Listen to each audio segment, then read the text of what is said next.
بلاغت گل عزار خطابت نقیب ملت حضرت مولانا ابو طالب رحمانی دامت برکاتہم ہمارے روبرو تشریف لاتے ہیں۔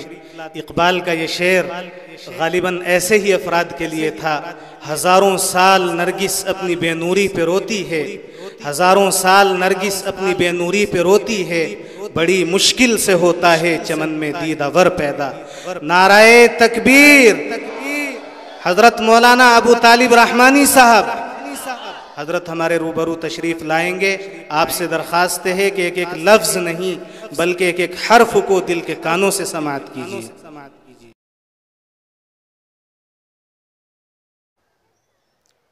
السلام علیکم ورحمۃ اللہ وبرکاتہ۔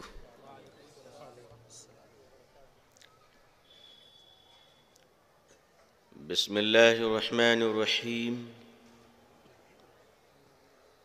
الحمد للہ وکفى وسلام على عباده الذین اصطفى اما بعد۔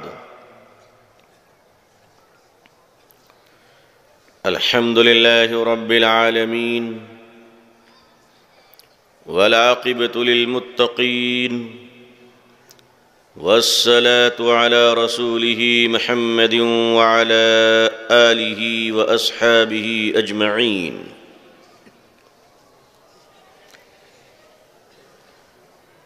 رب اشرح لی صدری ویسر لی امری واحلل عقدۃ من لسانی یفقہوا قولی۔ رب یسر ولا تعسر وتمم بالخیر۔ رب زدنی علما رب زدنی علما اللہم رب زدنی علما والحقنی بالصالحین۔ فاعوذ باللہ من الشیطان الرجیم۔ بسم اللہ الرحمن الرحیم۔ الرجال قوامون علی النساء۔ صدق اللہ العظیم وصدق رسولہ النبی الأمی الکریم۔ اللہم صل علی سیدنا محمد وعطرته بعدد كل معلوم لك۔ اللهم صل على سيدنا محمد عبدك ورسولك وعلى المؤمنين والمؤمنات والمسلمين والمسلمات۔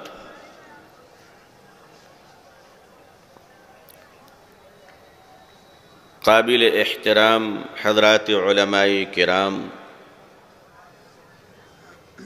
بزرگان محترم، نوجوانان اسلام، عزیزان گرامی، سامعین اعظام، عمائدین علاقہ، پردہ نشین خواتین امت اسلامیہ۔ انسان کی ایک فطرت ہے کہ انسان ہمیشہ کمزور جگہ پہ وار کرتا ہے، اور دشمن کو اگر کوئی کمزوری مل جائے تو وہ ایسا کھیلتا ہے جیسے شیر کا بچہ بلی کے بچے سے کھیل رہا ہو۔ اس لیے کہاوت مشہور ہے کہ غریب کی بیگم سب کی وہ لگتی ہیں۔ کس علاقے میں کیا لگتی ہے مجھے نہیں معلوم، اس لیے میں سینسر کر گیا۔ یہاں کیا لگتی پتہ نہیں، کہیں اور تو کچھ اور لگتی ہے۔ اس لیے کہ یہ جو ہمارا دیش بھارت ہے، یہ بڑا وشال دیش ہے، اور یہ ملک اتنا عظیم ہے کہ جمبو جیٹ جہاز بھی اس کے سامنے چھوٹا ہے۔ 150 کروڑ آبادی والا یہ عظیم اور وشال پوتر دیش بھارت اپنے سینے میں سینکڑوں زبانیں، بہت ساری مذہبیں، سینکڑوں تہذیبیں، کھانے پینے کے مختلف ذائقے اور انداز، لباس اور پہناوے کو لے کر یہ ملک رنگا رنگ محبت کا ایک عظیم الشان گلدستہ ہے جسے لوٹنے کی ہر دور میں کوشش کی گئی، مگر یاد رکھیے گا اللہ نے بھارت کی دھرتی اور اس مٹی کو اتنا پوتر اور عظیم بنایا کہ زہر کے پودے بونے والے لٹ لٹ کر مر گئے، مگر یہ پودا کبھی آباد نہیں ہو سکا۔ اس لیے کہ بھارت وہ ایک عظیم ملک ہے جہاں نفرت کی کھیتی کی گئی مگر نفرت کے کھیتی کرنے والوں کو گھاٹا ہوا، جہاں محبت کو لٹنے کی اور محبت کو برباد کرنے کی کوشش کی گئی مگر ایسے لوگوں کو منہ کی کھانی پڑی۔ اس کی وجہ جانتے ہو کیا ہے؟ اس کی وجہ یہ ہے کہ اگر اس دیش کو پینٹروں نے اپنی پینٹنگ سے سجایا ہے، موسیقاروں نے اگر اپنی موسیقی سے سجایا ہے، اگر کسی نے اینٹ گارے اور مٹی سے سجایا ہے، اگر کسی نے قطب مینار، تاج محل اور لال قلعے سے سجایا ہے، کسی نے سڑک اور بتیوں سے سجایا ہے، تو خدا کی قسم ہم وہ بھارت کے مسلمان ہیں جس نے اس دیش کو اپنے سجدوں سے سجایا ہے۔ اور یہی وجہ ہے کہ ہم نے اس دھرتی پہ اتنا خدا کو پکارا ہے کہ اللہ نے بھی اس بھارت پہ اپنا رحم کر رکھا ہے۔ تن کے گورے من کے کالے انگریزوں نے جب اس دیش کو لوٹنا چاہا اور اس ملک کی آبرو کے ساتھ کھلواڑ کرنے کی کوشش کی تو وہ زمانہ مت بھولنا کہ جب اس دیش کے لوگوں نے اپنی پہچان اور شناخت کو مٹا کر ایک ہو کر ملک کی حفاظت کی تھی، لیکن عزیزان ملت آج بدقسمتی سے بیڈ لک یہ بات کہنی پڑ رہی ہے کہ آج شاید قصور ہمارا ہوگا کہ ہم نے اندھیروں میں جینے والوں کا اجالوں سے تعارف نہیں کرایا ہے۔ اگر ہم نے ایک چراغ جلا دیا ہوتا میرے دوستوں، میرے بزرگوں، اور یہ ہزاروں کی ٹھاٹے مارتا ہوا انسانی سروں کا سمندر، اے غیرت مند مسلمانوں یاد رکھنا کہ اندھیرے میں چراغ روشن کرنا تمہاری ذمہ داری ہے۔ اگر دنیا اندھیرے میں بھٹکتی رہی، لوگ اگر اندھیروں میں ٹھوکر کھاتے رہے تو گناہ تمہارے ذمہ آئے گا، اس لیے کہ اللہ نے تمہیں تو کنتم خیر امت اخرجت للناس کا وہ عظیم الشان خطاب عطا فرمایا، تأمرون بالمعروف وتنہون عن المنکر کی وہ عظیم قوت تمہارے ہاتھوں میں اللہ نے عطا فرمائی۔ کل قیامت کے دن اللہ تم سے پوچھیں گے کہ تمہارے جیتے جی میرے بندے اور میری بندیاں اندھیروں میں کس طرح بھٹکتے رہے۔ یاد رکھیے گا اندھیرے کو اس سے کوئی مطلب نہیں کہ چراغ میں جلنے والا دیا سونے کا ہے یا مٹی کا ہے، اندھیرے کو اگر فرق پڑتا ہے تو چراغ سے نکلنے والے روشنی سے فرق پڑتا ہے۔ آپ اگر چراغ جلائیں گے تو روشنی پیدا ہوگی۔ اندھیرے سے لڑائی نہیں کی جاتی ہے بلکہ اندھیروں میں چراغ جلایا جاتا ہے۔ اندھیروں کے خلاف تقریر نہیں کی جاتی ہے بلکہ اندھیروں میں چراغ جلایا جاتا ہے۔ میرے عزیزان ملت، غلامی صرف اس کو نہیں کہتے کہ آج انگریز اس ملک کو غلام بنا لے یا کوئی اور غلام بنا لے۔ وہ قوم کبھی غلامی کی سوچ، کبھی غلامی کی ذہنیت، کبھی غلامی کے خوف سے نہیں نکل سکتی۔ جو اپنے زنجیروں کی عزت کیا کرتے ہیں وہ غلام رہا کرتے ہیں، کبھی آزاد نہیں ہوا کرتے ہیں۔ اللہ تبارک و تعالی نے انسانوں کو آزادی عطا فرمائی، اور ایسی آزادی کہ یاد رکھو میرے آقا صلی اللہ علیہ وسلم نے فرمایا تھا کہ انسان جو پیدا ہوتا ہے اس کی ماں نے اسے آزاد جنا ہے، دنیا کی کوئی طاقت اسے غلام نہیں بنا سکتی۔ لیکن سلسلہ چلتا رہا، لوگوں نے غلام بنایا۔ مجھے آج بھی یہ کہتے ہوئے افسوس ہو رہا ہے کہ اس دھرتی پر اگر سب سے مظلوم، سب سے ظلم رسیدہ، ستم رسیدہ اگر کوئی مخلوق رہی ہے تو آسمان کے نیچے زمین کے اوپر وہ مخلوق ایک عورت رہی ہے، اور اسی کو کھیل بنایا گیا، اسی کو تماشا بنایا گیا۔ بڑے زمانے سے لوگوں نے فرعون کے دربار میں نچایا گیا، نمرود کے دربار میں لونڈیاں بنائی گئی، شداد کے دربار میں برہنہ کیا گیا۔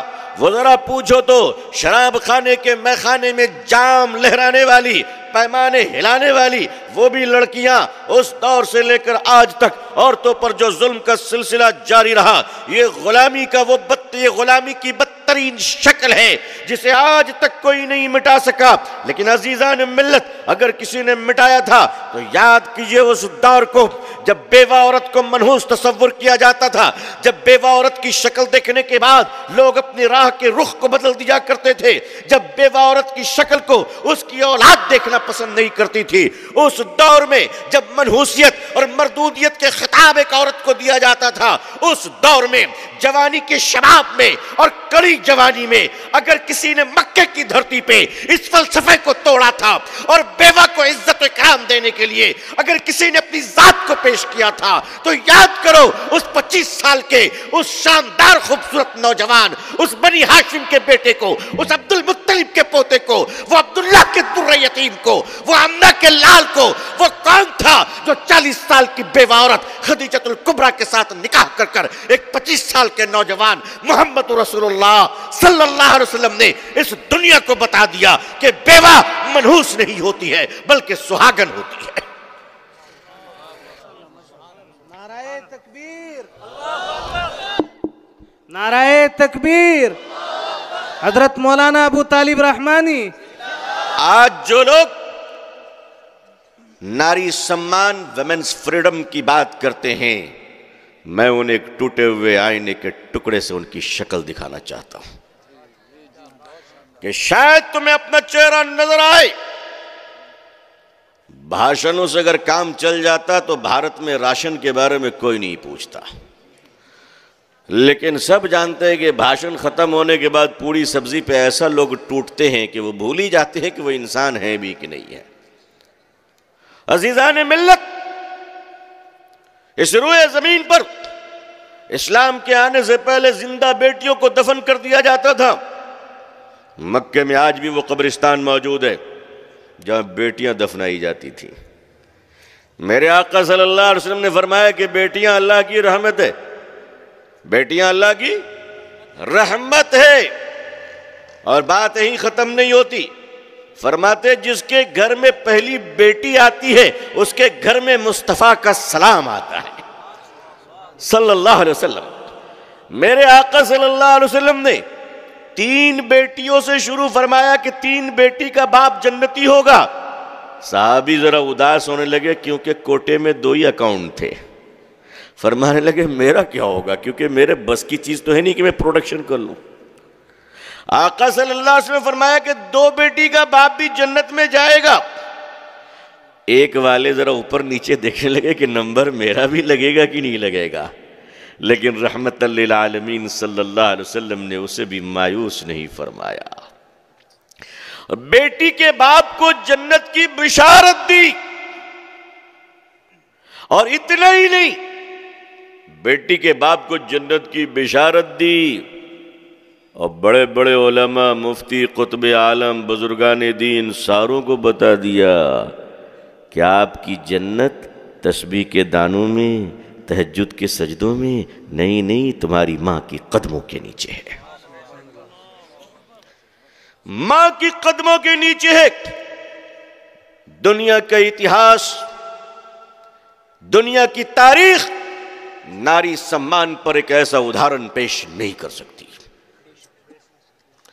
جو تاریخ، جو نمونہ، جو میرے آقا پیارے آقا سرکار دو عالم صلی اللہ علیہ وسلم نے اس روئے زمین پہ عورت کی عزت کر کر دنیا کو پیغام دیا، اور صرف مسلمان عورت کی نہیں بلکہ دنیا کی ہر عورت کی عزت کو میرے آقا نے انسانوں پر واجب قرار دیا ہے۔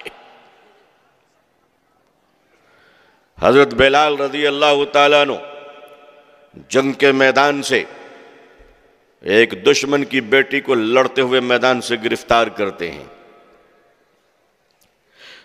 جنگ کے میدان میں اسلام کے خلاف لڑنے والی ایک لڑکی گرفتار ہوتی ہے، مسلم آرمی کے ہاتھوں، مسلم سپاہیوں کے ہاتھوں۔ حضرت بلال رضی اللہ تعالیٰ عنہ دشمن کی اس یودھا بیٹی کو گرفتار کر کر دربار رسالت مآب صلی اللہ علیہ وسلم میں لاتے ہیں۔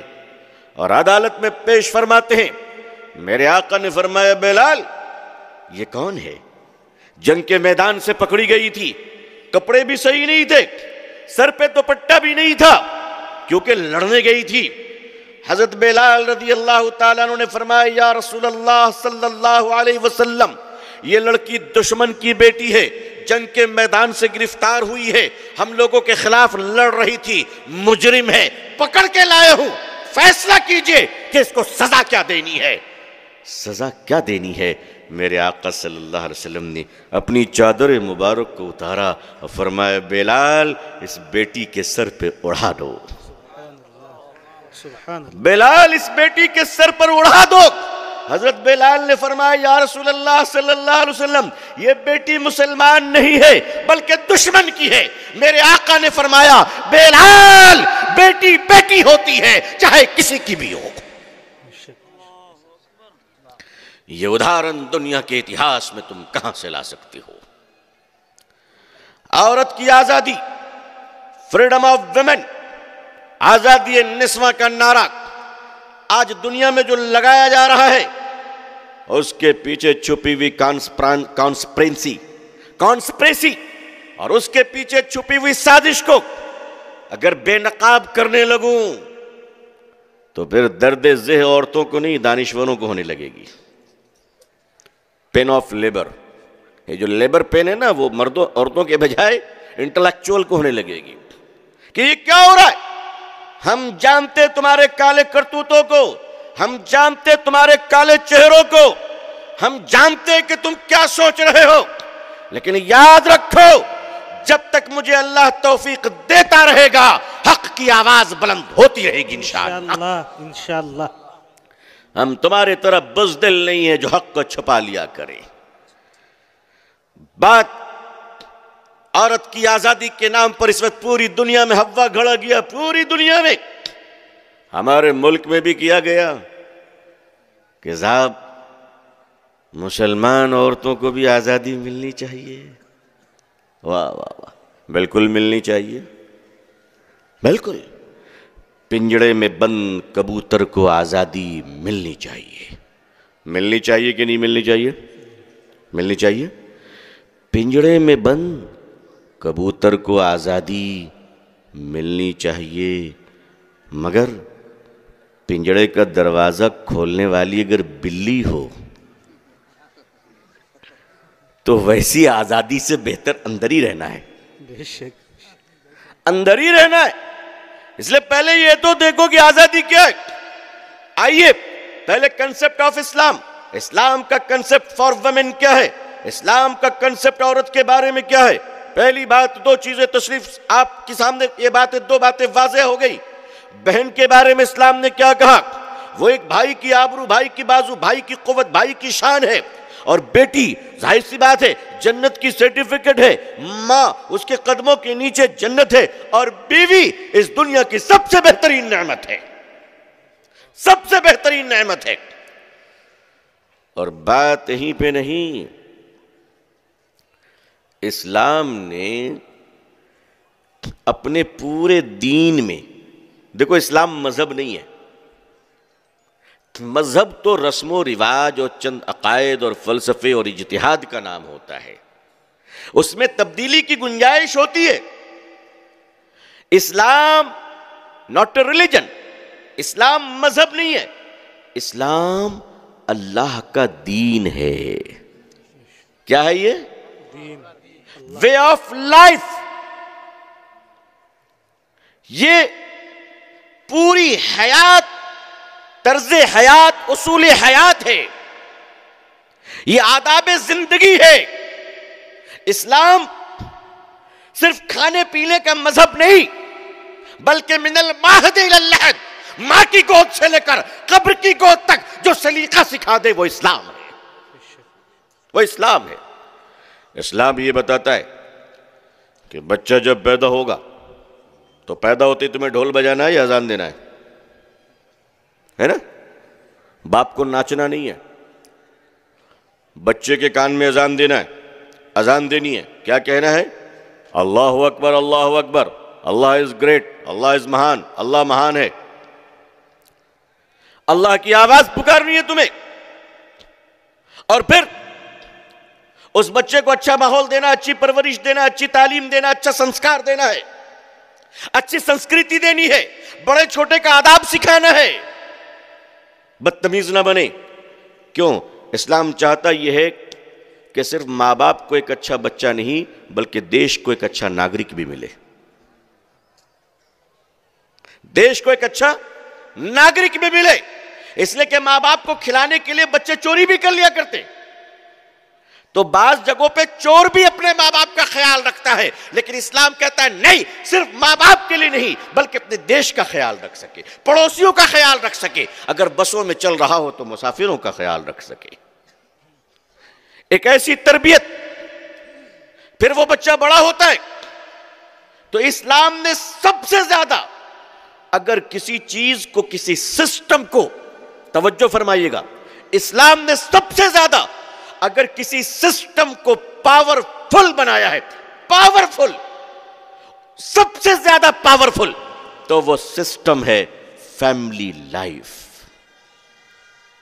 اسلام نے ازدواجی زندگی، ہسبینڈ اینڈ وائف، شوہر اور مرد، ایک میاں بیوی کے رشتے کو، میرج لائف کو، شادی شدہ زندگی کو اسلام نے سب سے زیادہ امپورٹنس دی ہے، اور اسی لیے نماز کے مسائل قرآن میں ہے، اتنی وضاحت کے ساتھ نہیں، پھر حدیثوں میں جانا پڑتا ہے، روزے کے احکام قرآن میں ہیں لیکن وضاحت مسائل کی نہیں ہے، حج کا حکم قرآن میں ہے، وضاحت قرآن میں نہیں ہے، لیکن عورت مرد کی زندگی کے مسئلے، نکاح کے مسئلے، ایک عورت کا مسئلہ قرآن میں حکم بھی ہے اور وضاحت بھی ہے۔ پورے اٹھا لے سورہ بقرہ سے لے کر سورہ آل عمران، سورہ نساء تک مسائل ہی مسائل اللہ نے بیان فرما دیے۔ تم کن عورتوں سے نکاح کرو گے، تم کن عورتوں سے شادی کرو گے، وہ عورت کیسی ہونی چاہیے، اگر ڈیورس ہو گئے، طلاق ہو گئے، یا شوہر انتقال کر گیا، بیوہ ہو گئی، تو اب کتنے دن رہے گی، اپنے بچوں کو دودھ کتنے سال پلائے گی، اس کے بعد سیکنڈ میرج، دوسرا نکاح کب کرے گی، کس طرح زندگی گزارے گی، مہر کس طرح ادا کرنا ہے، شادی کے بعد ایک میرج سوشل کانٹریکٹ ہے، شادی کے بعد، نکاح کے بعد ایک شوہر کی ذمہ داری بیوی کے تئیں کیا ہے، بیوی کی ذمہ داری شوہر کے تئیں کیا ہے۔ اگر یہ دنیا میں اور اس روئے زمین پر اگر کسی نے پرفیکٹ ایکسپلین کیا ہے تو الحمدللہ وہ وضاحت صرف اسلام نے کیا ہے۔ اگر وہ وضاحت ہم لوگوں کو نہیں بتا سکے تو قصور ہمارا ہے، اسلام کا نہیں ہے۔ اسلام نے ایک شادی شدہ زندگی کو بہت اہم قرار دیا، اس کی وجہ کیا ہے، اس کی وجہ بھی سمجھیے، پھر آپ کو یہ بات سمجھ میں آئے گی کہ آج عورتوں کو ہی ٹارگٹ کر کر اسلام پر نشانہ سادھا جا رہا ہے۔ بہانہ عورت ہے، اصل نشانہ تو اسلام ہے، اسلام ہے۔ اسلام نے 8 فلسفوں میں 3 اہم ہیں، 3 اصول اسلام نے اس دنیا میں انسانوں کو دیے۔ ایک یہ لائف فیملی سسٹم، سماج کے لیے، معاشرے کے لیے اسلام نے نکاح کا تصور پیش کیا، شادی شدہ زندگی، ایک ملک اور حکومت چلانے کے لیے اسلام نے سیاست کا تصور پیش کیا، اور اکانومی، معیشت، آرتھک اوستھا کو ٹھیک کرنے کے لیے اسلام نے اکانومیکل پالیسی دیا، اور تینوں چیزیں دنیا میں دی۔ آج دنیا کی طاغوتی طاقتیں، آج دنیا کے بدماش، آج دنیا کے کرمنل، آج دنیا کے پونجی پتی، آج دنیا کے سوکار، پیسوں کو لوٹ کر رکھنے والے، آپ سب جانتے ہیں کہ دنیا کے اندر صرف 3% لوگ ہیں جن کے پاس پوری دنیا کے 70% کیپٹل انہوں نے قبضہ کر رکھا ہے، بقیہ 97% لوگ آج ان کے غلام بنے ہوئے ہیں۔ سودی نظام کی وجہ کر اسلام نے سود کو حرام قرار دیا اور فرمایا کہ پیسوں سے پیسہ نہیں کمایا جائے گا بلکہ پیسوں سے سامان اور سامان سے پیسہ کمایا جائے گا، تاکہ پیسے بلاک نہ ہو، پیسے جمع نہ ہو جائیں۔ آج آپ دیکھ لیجئے، ایک غریب جو سود پہ قرضہ لیتا ہے، چاہے وہ ہمارا ہندو بھائی کا غریب بھائی کیوں نہ ہو، وہ زندگی بھر اگر 100 روپے قرضہ لیا تو 1000 روپے دینے کے بعد بھی قرضدار ہی رہتا ہے، سود ادا کرتا رہتا ہے، اصل کبھی ادا نہیں کر پاتا۔ اسلام نے سود کو اپنے پاؤں تلے رون دیا، میرے آقا صلی اللہ علیہ وسلم نے اسے اپنے قدموں تلے کچل دیا۔ یہ دنیا چاہتی ہے کہ سود قائم رہے تاکہ لوگ ہمارے غلام بنے رہے، تاکہ دنیا ہماری نوکر بنی رہے، تاکہ دنیا اپنے گھروں میں رہنے کے باوجود اپنے گھر کا مالک نہ بن سکے، بینک سے لون لے کر گھر خریدنا پڑے۔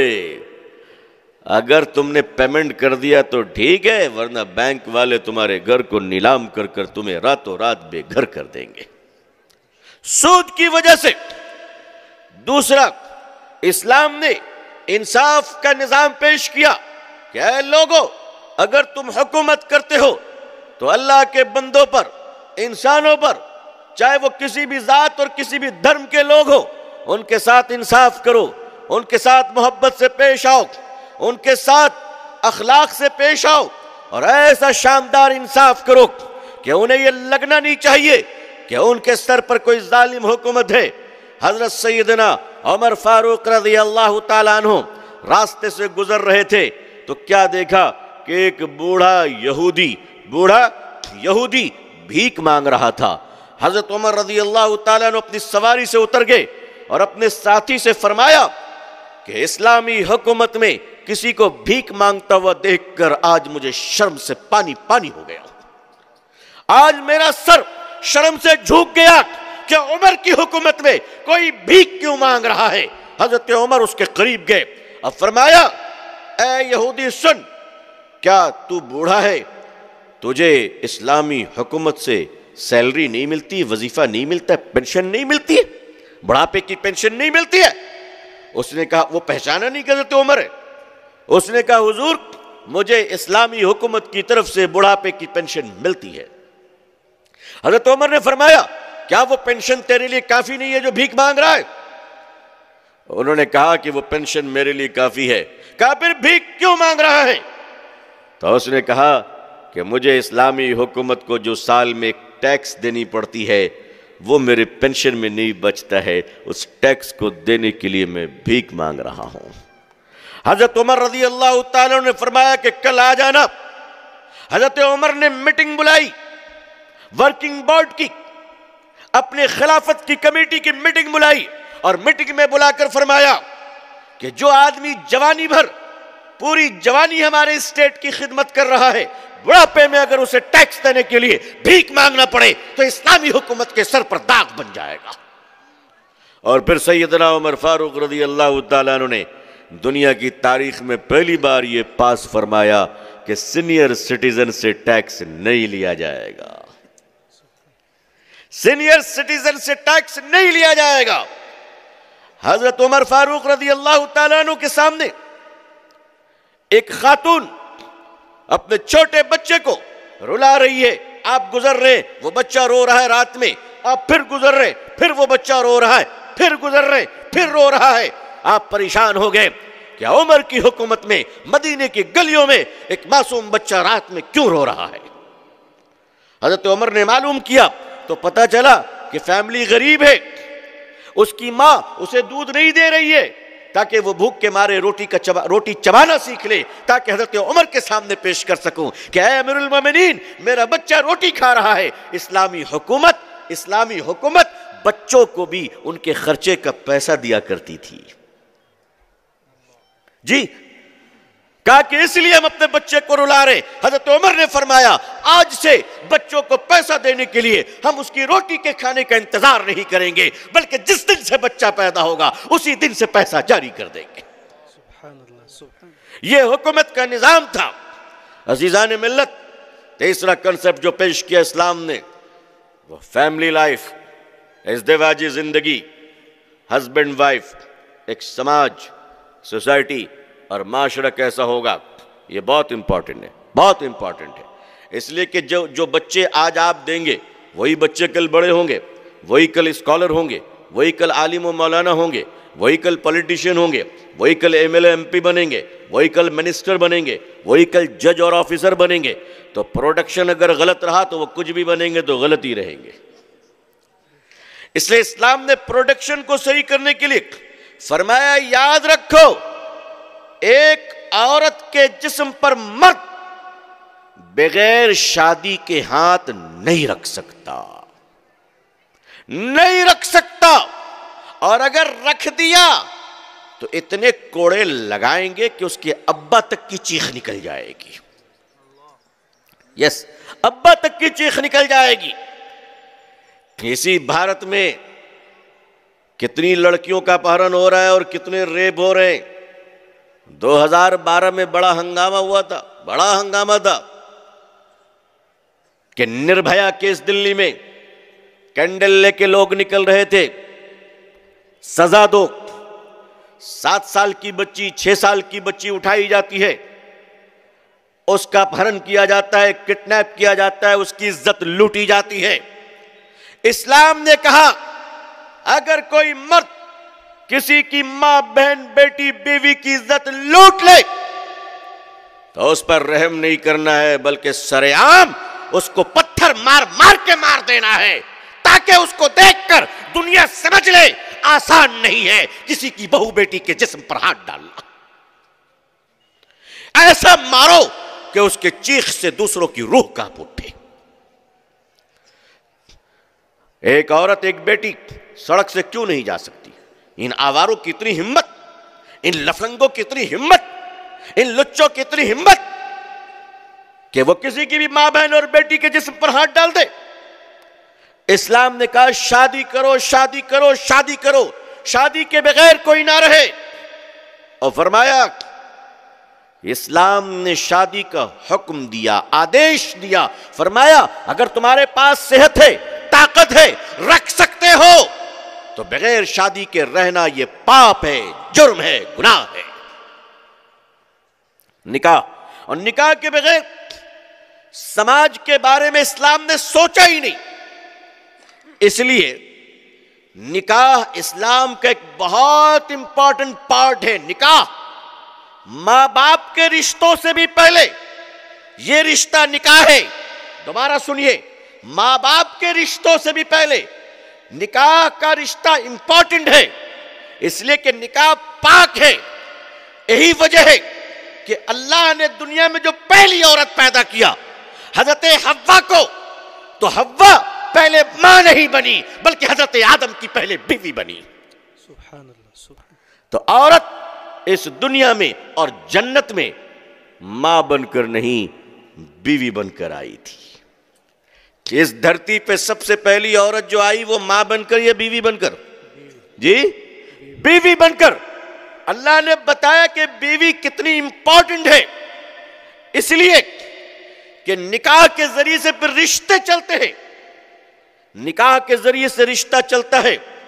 ایک بچے کو اگر دادا دادی ملتے اور ملتی ہیں تو وہ اس لیے کہ اس کے باپ نے اس کی ماں سے شادی کی ہے. اور ایک بچے کو اگر اسے نانا ملتا ہے، نانی ملتی ہے، تو اس لیے کہ اس کی ماں نے اس کے باپ سے شادی کی ہے. ماں باپ جب نکاح کرتا ہے تو ایک بچے کو 3 رشتے ملتے ہیں، ایک اپنے ماں باپ کا، دوسرے دادا دادی کا، اور تیسرے نانا نانی کا. اور پھر دادا دادی سے چچا چچی، اور پھوپا پھوپھی، اور نانا نانی سے پھر خالہ خالو، ماما مامی. یہ سارے رشتے تبھی ملتے ہیں جب اس کے ماں باپ آپس میں نکاح کرتے ہیں. ایک سسرالی رشتہ، سسرالی رشتے سے پھر ایک نوجوان کو سسرال ملتا ہے، ایک عورت کو سسرال ملتی ہے. اس رشتے سے جو ایک ماحول بنتا ہے وہ ماحول محبت کا ماحول ہوتا ہے، پیار کا ماحول ہوتا ہے. وہیں پر اگر کوئی بھگا کر لے جائے کسی کو تو معاف کیجئے گا، نہ ادھر سے محبت ملتی ہے نہ ادھر سے محبت ملتی ہے، اور پیدا ہونے والے بچوں کو کوئی پوچھنا نہیں چاہتا ہے. اسلام نے اسی لیے کہا عورت ایک پوتر ہے، اس کی عزت کرو، اور محبت کرنی ہے تو گرل فرینڈ بنا کر نہیں، بیوی بنا کر کرو، بیوی بنا کر کرو. دنیا کے آوارہ مردوں نے یہ طے کیا، آوارہ مردوں نے وہ یہ دیکھا کہ ہم نے دنیا کی ساری عورتوں کو تو کھلا چھوڑ دیا ہے. ساری عورتیں ہمارے اگر کوئی کمنٹ کر دے جنس پہ،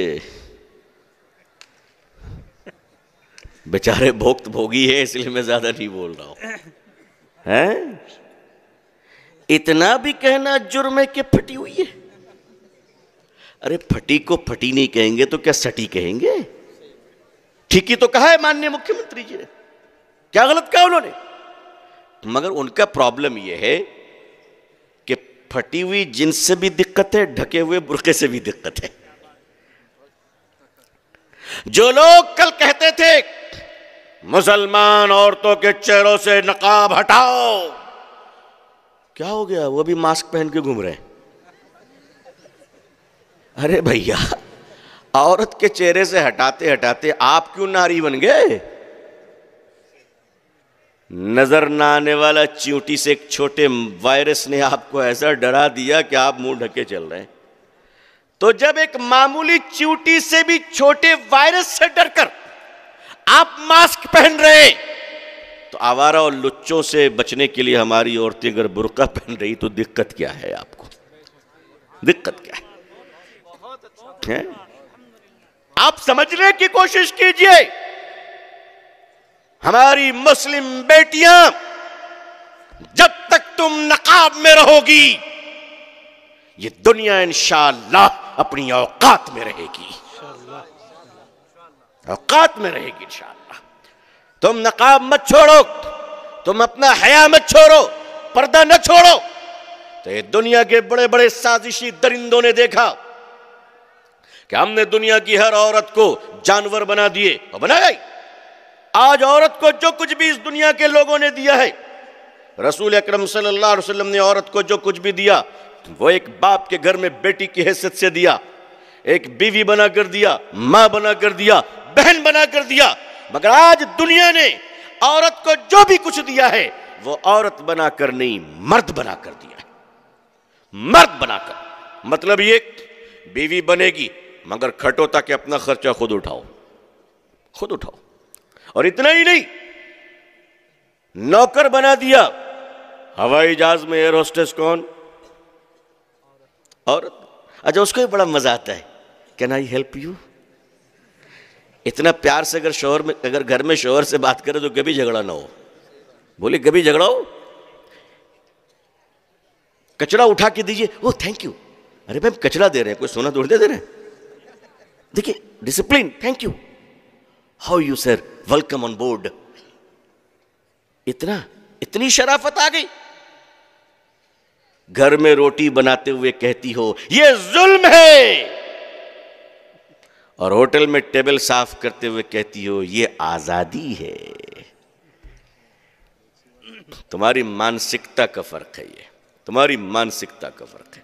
سن لو دنیا کے لوگوں، جو چیز تم اپنی عورت کو باہر میں کھٹا کر دیتے ہو، جو چیز تم اپنی عورت کو باہر میں کام کروا کے دیتے ہو، جو چیز تم اپنی عورت کو ہوٹل میں کمروں میں بھیجوا کر، کام کروا کر، ٹیبل صاف کروا کر، جو چیز تم اپنی عورت کو باہر نکال کر اس کے جسم، اس کے چہرے کو تار تار بنا کر دیتے ہو، اس سے زیادہ بڑی دولت ہم اپنے گھروں میں اپنی عورتوں کو بٹھال کر دیا کرتے ہیں۔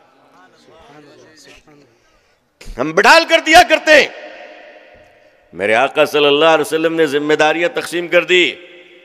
اپنی بیٹی کو جب رخصت کیا حضرت فاطمہ رضی اللہ تعالیٰ عنہ کو، تو فرمانے لگے بیٹی فاطمہ، بیٹی فاطمہ، تو علی کے گھر باندی نہیں ملکہ بن کر جا رہی ہے۔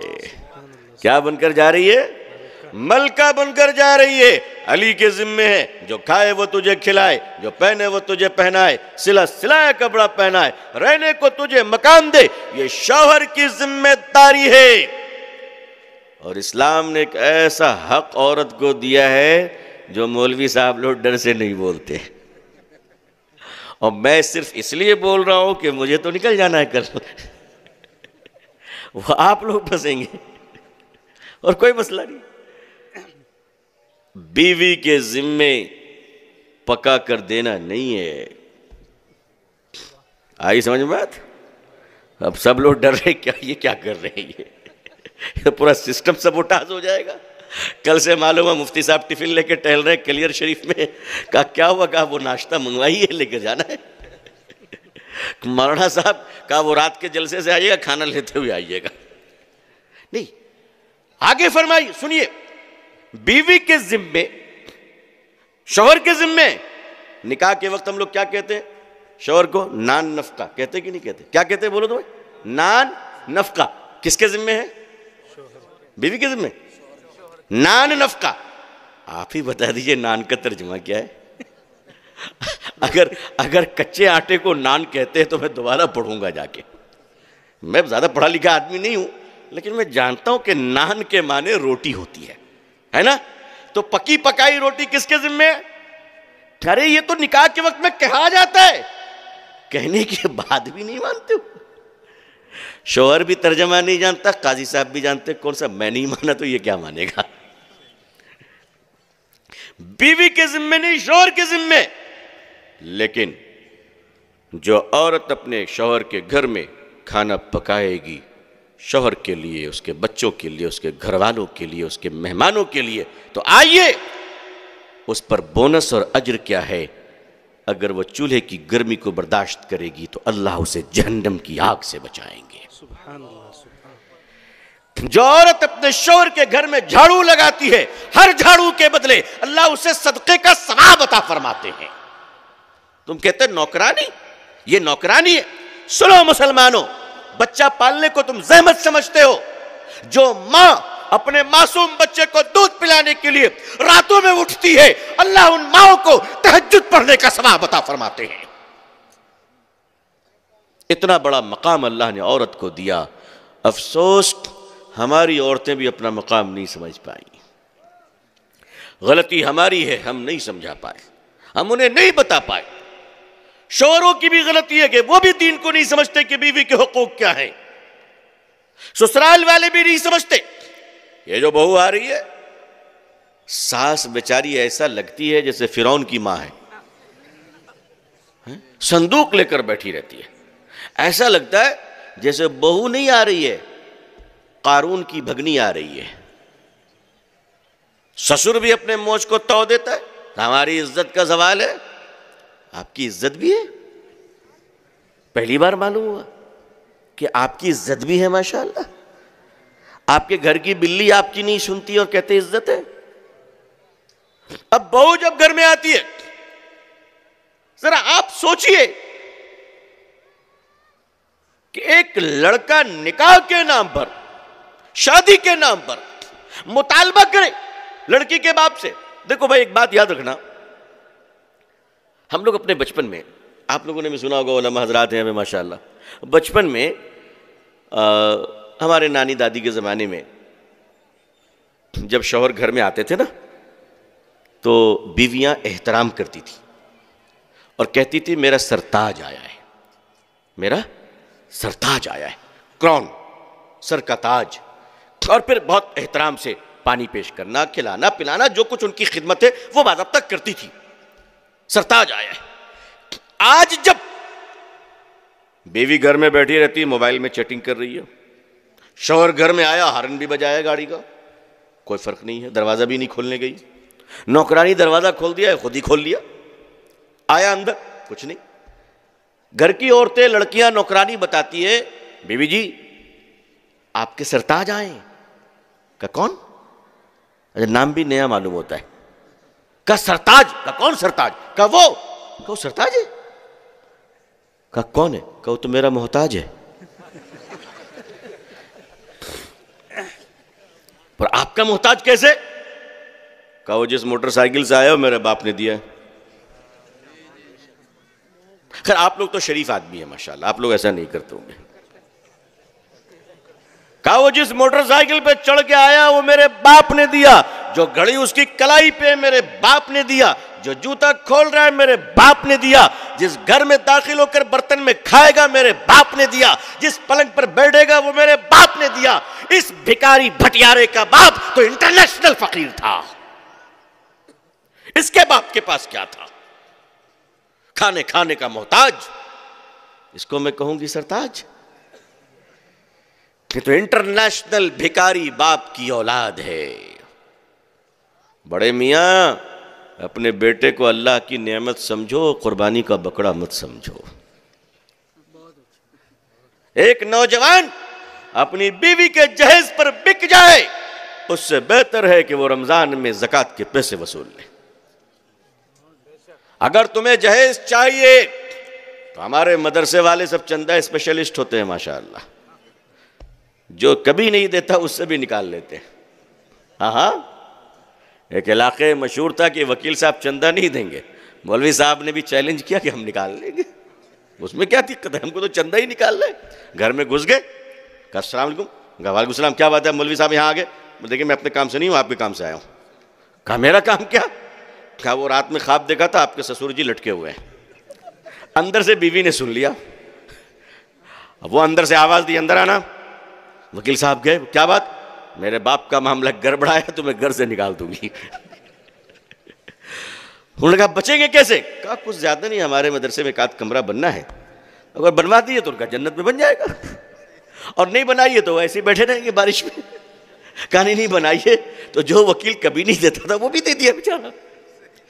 تو ہمارے آپ اگر اتنے غریب ہو تو آپ مدرسوں سے رابطہ کرو، انشاءاللہ رابطہ کرو، آپ کو جمعے میں ہم بھیک دلوا دیں گے، اس سے عزت رہے گی، زکوٰۃ دلوا دیں گے، اس سے عزت رہے گی، مگر اپنے بیوی کے ہاتھ میں بکنے کی کوشش مت کرو، کہ ایک مرد جو عورت کے ہاتھ میں بکتا ہے اس کی نسلیں بھی شرمندہ رہتی ہیں، جی اس کی اولادیں بھی شرمندہ رہتی ہیں۔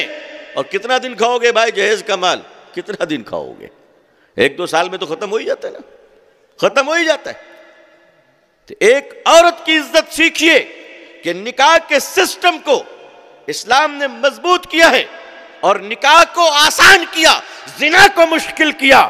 جو نکاح کرنا چاہے وہ جھٹکے میں کر سکتا ہے، جو زنا کرنا چاہے وہ تو سزا کے خوف سے کانپ جائے گا، کانپ جائے گا۔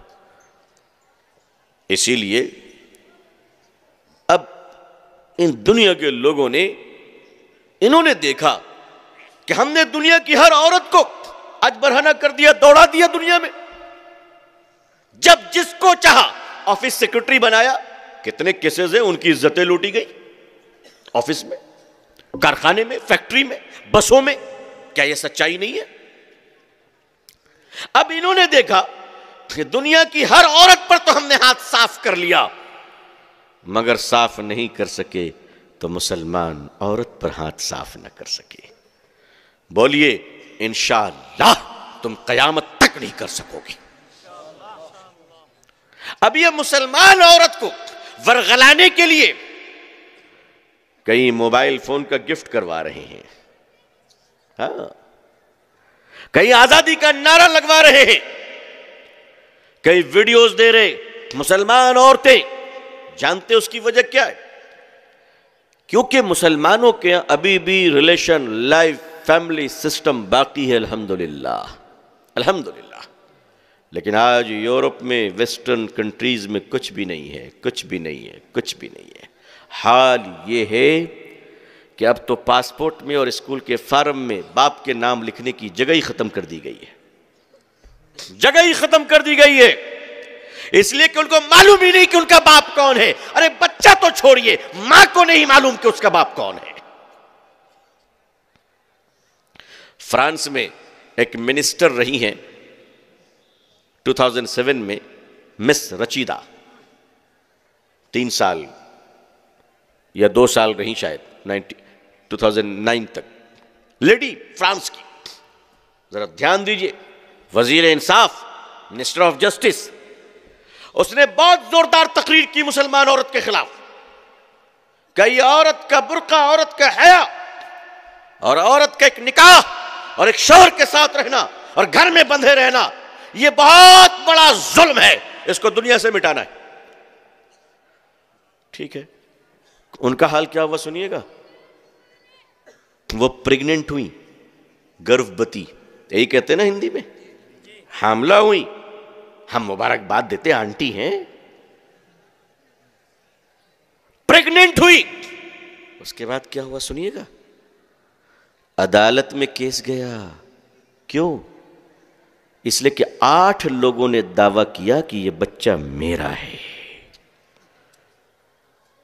اس بے شرم عورت کہتی ہے مسلمان عورت پر ظلم ہو رہا ہے.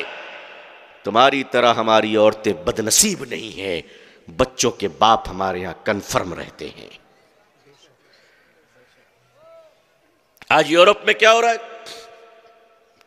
یورپ میں یہ ہوا کہ لندن میں ایک عورت خود اپنا واقعہ لکھی، بڑی تڑپ کر لکھی، اپنی زندگی سے توبہ کی. سنا ہے کہ وہ ایمان بھی لائی ہے. ہوا یہ کہ 16 سال کی عمر میں آوارگی میں کسی نوجوان کے ساتھ اس کا تعلق ہوا اور وہ بچے کی ماں بن گئی. وہ بچے کا منہ بھی نہیں دیکھی. ہاسپٹل میں گئی، بچہ ڈیلیوری ہوا، بچہ کون تھے سے پتہ نہیں. وہ لڑکا تھا. پھر 16 سال کے بعد وہ لڑکا جوان ہوا. یہ خاتون 32 سال کی ہو گئی، پتہ بھی نہیں چلا. ایک شاپنگ مال میں ماں بیٹے کا عشق ہو گیا. اور پھر ماں اور بیٹے کا ریلیشن، شاریرک سمبند، جسمانی تعلق شروع ہو گیا. جس دن پتا چلا کہ وہ میرا بیٹا ہے، اس کا جگر پھٹ گیا. یہ دنیا چاہتی ہے اور ہم اس کے خلاف ہیں. آپ خلاف ہیں کہ نہیں بتائیے.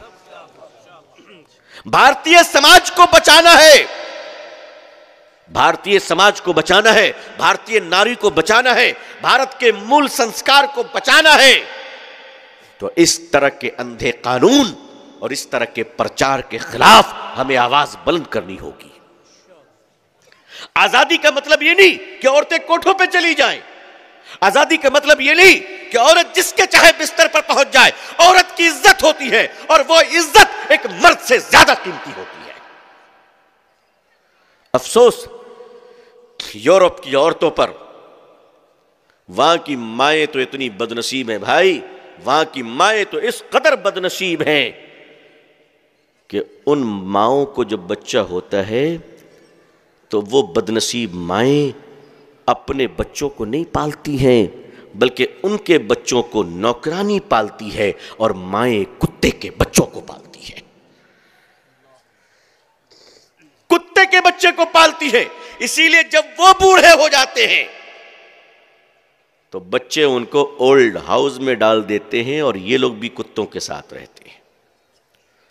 ہمارے یہاں بھی دیش میں یہ رواج پڑ رہا ہے ماں باپ کو اٹھا کر رکھ دینا. لوگوں اپنے ماں باپ کی عزت کرو. یہ تب ہوگا جب ماں باپ اپنے بچوں کی عزت کریں گے. ماں باپ بچوں کی عزت کریں گے اور عزت تب ہوگی جب رشتہ پکا ہوگا. اور پکا رشتہ کا مطلب ہے نکاح نکاح نکاح، اس کے سوا کچھ نہیں. دنیا نکاح کے خلاف آج ایک ماحول بنانا چاہ رہی ہے. لیو ان ریلیشن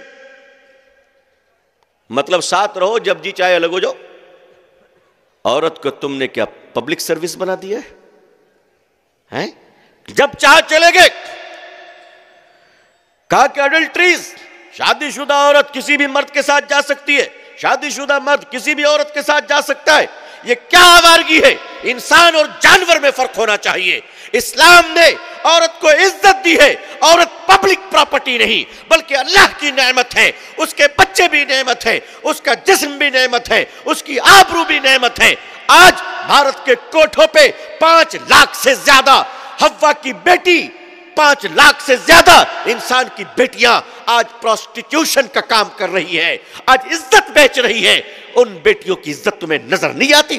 ان کی آزادی نظر نہیں آتی کہ کوٹھے پہ جن کے کمروں میں روزانہ لائن لگا کر مرد جاتا ہے اور پیسے دے کر ان کے جسم سے کھیلتا ہے؟ ہم اس کے خلاف ہیں. ہم کہتے ہیں آؤ، اور ہم اس عورت کو بھی عزت دلاتے ہیں اور کوٹھوں سے ایک ایک عورت کو اتار کر اسے بیٹی کا مقام دلواتے ہیں. ہے تمہاری ہمت؟ آج ہزاروں عورتیں وہاں جا رہی ہیں. کیوں؟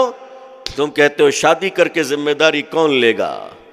بھائی شادی کر کے ذمہ داری کون لے گا؟ ہمیں تو اس کے جسم سے کھیلنا ہے، جو چاہے کرو. آج اگر اس سوچ میں، اس فکر میں اگر سب سے بڑی رکاوٹ کوئی دنیا میں ہے تو وہ رکاوٹ کون ہے؟ اسلام. کون ہے وہ؟ اسلام ہے. اسی لیے اسلام کے اوپر اٹیک ہو رہا ہے، اسی لیے اسلام کے خلاف بولا جا رہا ہے کہ اس رکاوٹ کو دور کر دیا جائے. اور مسلم عورتوں کو کسی طرح سے بے آبرو کر دیا جائے، ہم تو کہتے ہیں مسلمان کیا، اس دیش کی ہندو بہن کی بھی عزت پر ہم آنچ آنے نہیں دیں گے انشاءاللہ۔ بھارت کا مسلمان ان بہنوں کے لیے بھائی کا کردار نبھائے گا انشاءاللہ۔ کیوں کسی کی بیٹی پر عزت آنچ آئے گی؟ کیوں کسی کی بیٹی پر ہاتھ ڈالا جائے گا؟ چاہے وہ سماج کے جس طبقے کا ہو، چاہے وہ ہمارے بہوجن سماج کی بیٹیاں کیوں نہ ہو، وہ انسان کی بیٹی ہے۔ ذات اور برادری، دھرم اور بھاشا الگ ہو سکتا ہے، مگر اسلام نے ہمیں تعلیم دی ہے الخلق عیال اللہ واسودیو کٹمبکم، یہ ساری مخلوق ایک ایشور کی ہے، ایک اللہ کی مخلوق ہے، ہم سب آپس میں بھائی اور بہن ہیں، چاہے کسی بھی ذات اور کسی بھی دھرم اور کسی بھی پرانت اور کسی بھی بھاشا اور کسی بھی دیش اور کسی بھی راج کا رہنے والا ہو، ساری مخلوق، یہ اسلام نے ہمیں درس دیا ہے۔ اور اس درس کا سب سے بڑا اگزامپل اور اس درس کا سب سے بڑا نمونہ یہ ہے کہ اسلام نے مسلمان کے لیے مسلمان کا جھوٹا نہیں، انسان کے لیے انسان کے جھوٹا کو پوتر قرار دیا ہے۔ تم جس کے ساتھ اٹھنا نہیں چاہتے ہو، ہاتھ ملانا نہیں چاہتے ہو، اسلام نے ہمیں اس کے ساتھ کھانے پینے کی اجازت دی ہے، حکم دیا ہے ہم ایک ہی ساتھ کھائیں گے پیئیں گے۔ اے لوگوں آؤ، سسٹم کو مضبوط کرنا ہے، اپنی عورتوں کو عزت دیجئے، دیں گے انشاءاللہ۔ اور عزت کی شروعات کہاں سے کریں گے؟ ایک دقت آ سکتی ہے، وہ میں اس کو سالو کر دے رہا ہوں۔ وہ دقت یہ آ سکتی ہے کہ شادی کو 20 سال 25 سال 30 سال ہو گیا، کبھی سلام ہی نہیں کیا، آج تک سلام نہیں کیا۔ اب اچانک جب آپ گھر پہ جائیں گے، کال بیل بجائیں گے اور بیگم دروازہ کھولے گی، آپ کہیں گے السلام علیکم، آئیں؟ وہ کہے گی یہ کیا ہوا، گھر سے تو ٹھیک ہی ٹھاک گئے تھے۔ اب وہ اپنے ماں کو فون کرے گی، لگتا ہے آپ کے داماد کا 1-2% کچھ گڑبڑ ہو گیا ہے۔ کہا کیا ہوا؟ کہا دروازے پہ آگے مجھے سلام کر رہے ہیں۔ ماں بیچاری کہتے ٹھہر میں آتی ہوں، بابا کا پڑا ہوا پانی ہے وہ بھی لے کے آتی ہوں۔ ہو سکتا ہے کہ آپ کو لٹا کر 2-4 گھونٹ پانی بھی پلایا جائے، کچھ عاملوں کی تیل پھوکا وہ بھی سر پہ مالش کیا جائے، لیکن آپ کو یہ بتانا ہے کہ آج تک میں سنت پر عمل نہیں کر پا رہا تھا، اللہ مجھے معاف کرے، آج مجھے اللہ نے توفیق دی ہے کہ جب گھر میں داخل ہو تو سلام کر کے داخل ہو۔ آج سے میں حضور کی سنت پر عمل کروں گا صلی اللہ علیہ وسلم، انشاءاللہ کریں گے انشاءاللہ۔ اب گھر کا دروازہ کوئی کھولے، بیوی ہو، ماں ہو، بیٹی ہو، بہن ہو، نوکرانی ہو، کوئی بھی ہو، سلام کیجئے گا السلام علیکم۔ شوق ہو جائے سمجھائیے، بتائیے، گھر میں داخل ہو کے درود شریف پڑھیے، گھر میں امن آئے گی، گھر میں سلامتی آئے گی، گھر میں اطمینان محبتیں پیدا ہوں گی، گھر میں نماز کو قائم کرو۔ مسلمانوں اپنی نسلوں کو درست کرو۔ اپنی نسلوں کو کیسے درست کریں گے؟ اپنے اولاد کی تربیت کیسے کریں گے؟ پہلے یہ عہد کیجئے آج کی اس بڑی مجلس میں کہ جو لوگ انشاءاللہ ہم لوگ نکاح آسان اور سادہ کریں گے، انشاءاللہ کریں گے، انشاءاللہ سبھی لوگ کریں گے انشاءاللہ۔ ایک منٹ، بہت سارے لوگوں نے ہاتھ اٹھا لیا، نہیں یہ گڑبڑ ہے، جن کا ہو گیا وہ ہاتھ نہ اٹھائیں، یہ تو آپ بہتی گنگا میں ہاتھ دھو رہے ہیں، بعد میں میرے اوپر کلیم آ جائے گا۔ آپ صرف اتنا وعدہ کریں کہ جن کا نہیں ہوا انشاءاللہ وہ سادہ نکاح کریں گے انشاءاللہ، اور ماں باپ اپنی اولاد کا سادہ نکاح کروائیں گے انشاءاللہ۔ وعدہ کرتے جہیز نہیں لیں گے انشاءاللہ، اور جو لے لیا ہے اس کو واپس کرنے کی نیت کریں گے انشاءاللہ۔ آپ نیت کرو اللہ برکت دے گا، آپ نیت کرو اللہ آپ کو مال و دولت دے گا۔ بیوی کی دین مہر ادا کرو، بیوی سے غلطی ہو جائے اسے معاف کر دینا۔ جانتے ہو کیا ملے گا؟ جب ایک شوہر اپنی بیوی کو معاف کرتا ہے تو اللہ فرماتے دیکھو میرے بندے کو، اس نے میری کمزور بندی کو معاف کر دیا، میں اس کا خدا ہوں، میں اسے معاف کر دیا۔ جو اپنی بیوی کو جتنی بار معاف کرے گا اللہ اسے اس سے زیادہ بار معاف کریں گے۔ ہاں، اپنی بیویوں کو معاف کرنا سیکھو بھائی، معاف کرنا سیکھو۔ گھر میں ہے تھوڑی بہت تو بات آگے پیچھے ہوتی ہے، زبان کو قابو میں رکھیے، کسی شریف عورت کو بلا وجہ طلاق مت دیجیے، آپ کی بھی بیٹیاں ہوں گی، آپ کی بھی نتنیاں ہوں گی، آپ کی بھی پوتیاں ہوں گی، آپ کی بھی بہنیں ہوں گی، اس کا کیا ہوگا؟ آج بوؤ گے کل کاٹو گے۔ اپنی بیوی کے ساتھ سلوک کرتے وقت، کچھ بھی کرتے وقت ایک بار سوچ لینا کہ اچھا سلوک کرو گے تو تمہاری بیٹیوں کو اچھا ملے گا، اور بیٹی کا مطلب صرف بیٹی نہیں، پوتی بھی تو بیٹی ہوتی ہے، اس کی بیٹی بھی تو بیٹی ہوتی ہے۔ اپنی بیوی کی عزت کیجئے تاکہ آپ کی نسلوں کی عزت ہو سکے انشاءاللہ۔ اپنی بیوی سے محبت سے بات کیجئے۔ وہ کھانا اتنے پیار سے بناتی، کبھی تعریف کرتے ہو آپ؟ کبھی نہیں کرتے، کبھی نہیں کرتے۔ اور مہمان بھی بیچارہ کھاتا ہے، کہتا ہے کھانا بہت اچھا ہے، مرد کہتا ہے ہاں، جیسے لگتا ہے وہی پکایا ہے۔ اندر میں جو بنائی اس کو خبر نہیں ملتی ہے۔ اس بہن کو خبر ملے کہ تم نے بہت اچھا کھانا بنایا ہے، اللہ تمہاری زندگیوں میں برکت عطا فرمائے۔ گھر کے ماحول کو اچھا رکھیے، گھر میں اپنی بیوی کا احترام کیجئے، عزت کیجئے، اس کی ضرورتوں کا خیال رکھیے۔ اور سنیے اسلام کیا کہتا ہے۔ اسلام کہتا ہے کہ نان نفقہ کے علاوہ الگ سے اپنی بیویوں کو پیسہ دیا کرو، اس کی جو مرضی وہ کرے۔ ہاں ہاں، جو مرضی، اس کا جی چاہے زیور بنا لے، اس کا جی چاہے مٹھائی کھا لے، آپ نہیں پوچھ سکتے کل 500 روپے دیا تھا کیا کر لیا جی۔ اس طرح ایک عورت مرد سے زیادہ مالدار ہو جائے گی انشاءاللہ۔ اسلام نے جو طریقہ بنایا وہ ایک عورت مرد سے زیادہ مالدار ہو جائے گی۔ مطلب جو کھانے پینے کا خرچہ آ رہا ہے اس میں وہ بچا لے گی انشاءاللہ، وہ اس کی اپنی پراپرٹی، آپ کچھ نہیں بول سکتے۔ ہاں، آپ نے بریانی کا پیسہ دیا، وہ دال بھات بنا دی، چلے گا، آپ کو وہی کھانا پڑے گا۔ جو پیسہ بچا اس کا اپنا ہے۔ پھر الگ سے آپ نے پیسہ دیا، وہ بھی ان کا ہے۔ ادھر سے ان کے بھائی آئے سعودی سے، انہوں نے 20,000 دے دیا، وہ بھی ان کا اپنا ہے۔ ادھر سے ابا ہے، انہوں نے دے دیا، وہ بھی اپنا۔ بیٹا کما رہا ہے، وہ بھی اپنی امی کو الگ سے دے رہا ہے۔ باپ بیچارہ دکھ رہا ہے، یہ ہو کیا رہا ہے بھائی، ہم سے زیادہ مالدار بیوی ہو گئی۔ اور پوچھا بیگم تمہارے پاس پیسے ہیں؟ کہا پیسے؟ خبردار جو بولا ہے، پھوٹی کوری زہر پینے کو پیسے نہیں۔ کہا نہیں، کہ دوسرے دن بھارت کے پردھان منتری نے نوٹ بند کر دیا۔ ہماری ساری ماں بہنوں کا راز کھل گیا۔ بیچاری 1000 500 کا نوٹ نکالی کہ اس کو ذرا بدل دو بھائی۔ کہا کہ تمہارے پاس تو نہیں تھے؟ کہا پھر تمہارے لیے تو رکھی تھی کہ تم مرو گے، بیمار ہوگے، تمہارے کام آئے گا۔ یعنی وہاں بھی الٹا ہی ہو گیا۔ اس لیے بھائی لڑو مت، ان سے الجھو مت، یہ آپ کو آپ کی اولاد دیتی ہے، دیتی نہیں دیتی۔ ایک عورت کی عزت کیجئے۔ ساس سسر بھی سوچ لے کہ ایک بہو اپنے ماں کے گھر سے جب آتی ہے، ایک لڑکی جب بہو بن کر اپنے ماں کے گھر سے آتی ہے تو یہاں اس کی ساس ہوتی ہے نا، لڑکے کی ماں ساس لگتی ہے۔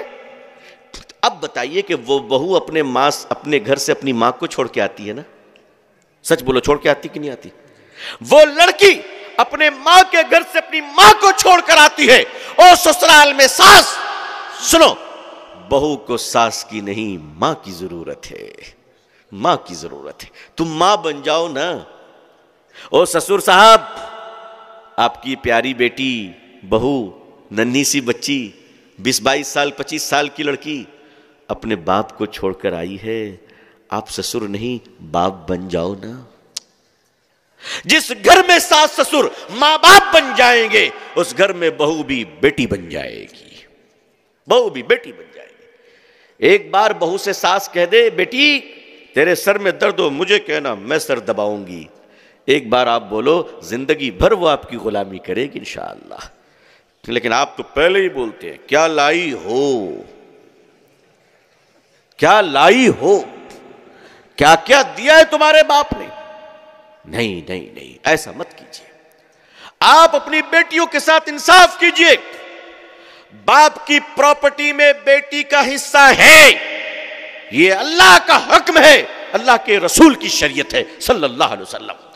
جو باپ اپنی جائیداد میں اپنی بیٹی کو حصہ نہیں دیتا وہ باپ گنہگار ہے، اگر بیٹی نے معاف نہیں کیا تو جہنم میں جائے گا۔ جو بھائی اپنے باپ کی پراپرٹی میں بہن کو حصہ نہیں دیتا ہے وہ بھائی حاجی نمازی ہونے کے باوجود ڈکیت ہے، ڈکیت ہے وہ، چاہے وہ جتنا بڑا تہجد گزار ہو۔ لوگوں اپنی بیٹیوں کو حصہ دو اپنی پراپرٹی میں. ہاں اپنی بیٹیوں کو خوش رکھیے. اب دیکھیے اب وہ بیٹی بیوی بنی, شوہر سے پیسہ ملا, شوہر کی جائیداد میں حصہ ملا, بیٹے سے پیسہ مل رہا ہے, بھائی سے مل رہا ہے, باپ کی پراپرٹی میں حصہ مل رہا ہے. ذرا سچ بتاؤ اس گھر میں عورت زیادہ مالدار ہوگی یا مرد زیادہ مالدار ہوگا؟ دیکھو اللہ نے مسلمان عورت کو کتنا حق دیا. اللہ اللہ, ہر طرف سے مالدار بنایا کہ نہیں بنایا؟ امریکہ میں خاتون رہتی ہے ڈاکٹر لیسا, 35 سال پہلے مسلمان ہوئی ماشاءاللہ. اب وہ اسلام کا کام کر رہی ہے, کرسچن تھی. ایک پریس والے نے ان سے پوچھا کہ ڈاکٹر لیسا آپ نے اسلامی کیوں قبول کیا جہاں عورت کو کوئی عزت نہیں, عورت کو کوئی عزت نہیں؟ تو ڈاکٹر لیسا کہتی ہے میں نے اسلام اسی لیے قبول کیا کہ یہی عزت ہے اور کہیں نہیں ہے. کہا وہ کیسے؟ کہا کہ سنو, جب تک بیٹی جوان رہتی ہے شادی نہ ہو اس کو کوئی فکر نہیں, اس کا کھانا خرچہ, اس کا کپڑا, اس کے نخرے, اس کی پسند, سب ذمہ داری باپ کی, ماں کی, بھائیوں کی, ہے نا بھائی؟ ہے بیٹی کہتے ابو آج آئی فون لینا ہے, مت دلانا زہر ہے. بیٹی کہے ابو مجھے فلانا کپڑا چاہیے, بھائی سعودی سے آ رہا ہے اپنی بہن کے لیے لاتا ہے, میری بہن ہے, میری بہن, اس کے لیے لے کے جا رہا ہے. ڈاکٹر لیسا کہتی ہے جب تک لڑکی کماری ہوتی ہے اس کو کوئی فکر نہیں وہ خرچہ کہاں سے پورا کرے گی, اس لیے کہ گھر والے اس کا پورا کرتے ہیں, اور جب شادی ہو جاتی ہے تب بھی کوئی فکر نہیں, اس لیے کہ اب شوہر پورا کرتا ہے. تو عورت پہلے بھی بے فکر تھی, آج بھی بے فکر ہے, اسی لیے اسلام نے عورت کو ملکہ بنایا, تم نے عورت کو نوکرانی بنایا ہے. یہ اسلام نے عظمت دی ایک عورت کو. عزیزان ملت, آپ بھی عہد کریں انشاءاللہ. آل انڈیا مسلم پرسنل لا بورڈ سے آسان نکاح کا مہم چل رہا ہے, دعا کیجئے کہ اللہ اس مہم کو کامیاب بنائے, اتنا کامیاب بنائے کہ ہم اپنے گھروں کے بعد اس دیش کے ان ناریوں کو, ان بہنوں کو جن پر اتیاچار ہو رہا ہے, جن کو زندہ جلایا جا رہا ہے, تیل چھڑک کر آگ لگا دی جا رہی, کیوں کسی ہندو بہن کو جلایا جائے گا؟ کیوں کسی ہندو بہن کی ہتیا کی جائے گی؟ کیوں کسی کو زہر دیا جائے گا؟ مسلمانوں تم بھی تو بھائی ہو, کہو جب تک ہم زندہ ہیں کسی بھی دھرم کی بیٹی کو زندہ جل کر مرنے نہیں دیں گے انشاءاللہ. یہ عہد کیجئے, یہ وعدہ کیجئے انشاءاللہ تعالی, اور یہی ہمارا سنکلپ ہوگا, یہی ہمارا عہد ہوگا, تاکہ ہم اس مہان دیش کو کچھ دے سکیں, ہم اس دیش کو کچھ دے سکیں, اپنے ساتھ ساتھ دوسرے بھوکوں کو بھی کھانا کھلا سکیں, پیاسوں کو بھی پانی پلا سکیں, اور اس ملک میں رہنے والے کروڑوں ہندو بھائی ہمارے بھائی ہیں, ہم ان کی عزت کر سکیں انشاءاللہ, ان کی ماں بہنوں کی بھی عزت کر سکیں. اللہ تعالی ہمیں پوری دنیا میں اسلام کی عزت دیکھنا نصیب فرمائے. اقوام عالم اور اہل ہندوستان کے دلوں میں اللہ اسلام کے لیے اور مسلمانوں کے لیے جذبہ محبت و احترام پیدا فرمائے. اللہ تعالی ہمارے دیش بھارت میں امن اور شانتی عطا فرمائے. یہاں کے رہنے والے مسلمان بھائی, ہندو بھائی, سبوں میں آپس میں پیار, محبت اور بھائی چارگی عطا فرمائے. اللہ تعالی ہمیں اور آپ کو, ہم سب کی آل و اولاد کو, اہل و عیال کو عزت, عافیت, سلامتی, خیر, خوشحالی, صحت و تندرستی کے ساتھ اسلام پہ زندگی, ایمان پر خاتمہ نصیب فرمائے. میں بہت شکر گزار ہوں اس بہت بڑے مجمع کا. اللہ آپ لوگ کو سلامت رکھے. ایک درخواست ہے, کبھی یاد آ جاؤں تو میرے لیے دعا کر دینا. اللہ اپنا بنا کے رکھے, اللہ اپنا بنا کے رکھے. اللہ شہرت کے فتنوں سے ہماری حفاظت فرمائے. اللہ اپنی محبوبیت عطا فرمائے. میں بہت شکر گزار ہوں آپ سب کا, ہم اپنے منتظمین کا, بالخصوص حضرت مولانا ہارون صاحب دامت برکاتہم کا, آپ کے رفقا کا, مدرسہ اور اہل مدرسے کا, اور تمام بزرگوں کا. اللہ آپ سب کو خوش رکھے, آباد رکھے, سبز و شاداب رکھے, اپنی بہترین نعمتوں سے اللہ نوازے. آمین یا رب العالمین. آخر دعوانا الحمدللہ رب العالمین, والسلام علیکم ورحمۃ اللہ وبرکاتہ.